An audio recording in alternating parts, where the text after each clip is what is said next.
Hi, I'm Gina Young, and I am the winner of the Jane Chambers Award this year. I came out in high school and immediately wrote a play about it, and it definitely was something I didn't think could ever be on stage because I thought that things that were on stage were always really far removed from my life.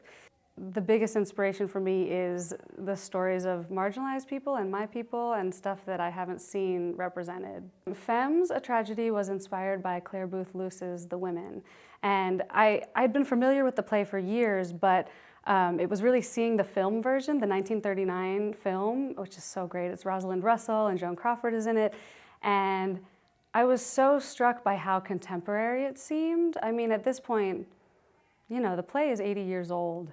And it could have been written yesterday.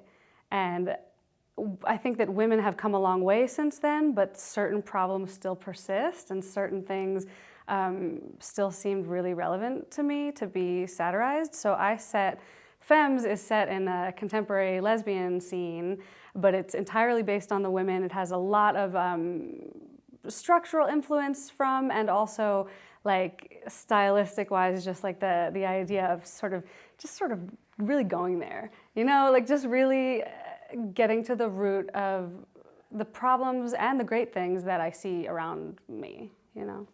I don't like it when theater seems like this thing that has to happen on a proscenium stage in a really prescribed environment with people dressed a certain way, and I think that to me, it's all part of the same thing, like whether I'm working in video art or songwriting or live performance, that it's still just a way of connecting with people. It's storytelling, but even more than that, it's about, you know, just finding that connection with other people. So I guess that's like crossing boundaries. I don't even think of it that way. Like to me, it's just like, this is life. Like artists work in all different media and pull from all different things, and hopefully it's all about just finding connection with other people.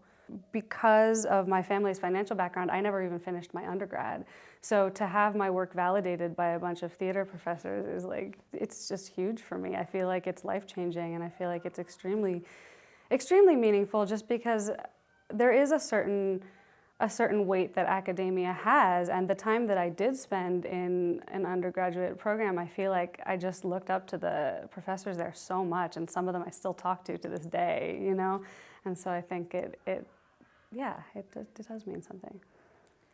I was a failed activist.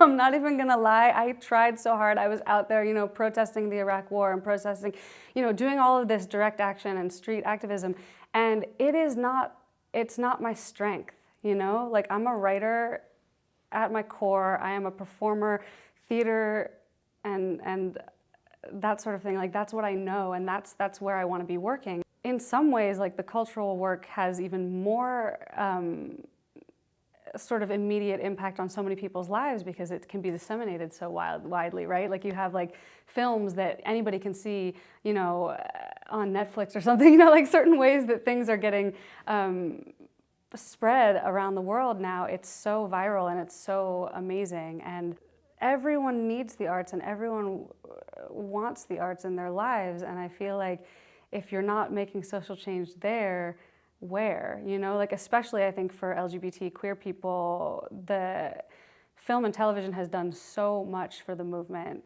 I mean, I can't even tell you the impact that it has not only on LGBT people, but on, you know, people who don't know anything about our community or our culture and watch things and are like, oh, I'd never thought about that, or, you know, something like that. Part of the reason that Femmes is structured the way that it is, and it has a show within a show, which is a cabaret, is because of the fact that I feel like the queer community has this amazing performance culture that so much centers around drag and burlesque and, you know, performance art type things, and that kind of performance has just kind of grown spontaneously internationally from the queer community and is such a part of, I think, you know, the culture. And so I wanted to put that in the work. I felt like that is such a huge part of my life and my friends' lives that I wanted to kind of validate it and give it honor and put it into a play, a more conventional, like structurally, you know, designed play. And that was hugely important to me, to be part of the work, and yeah.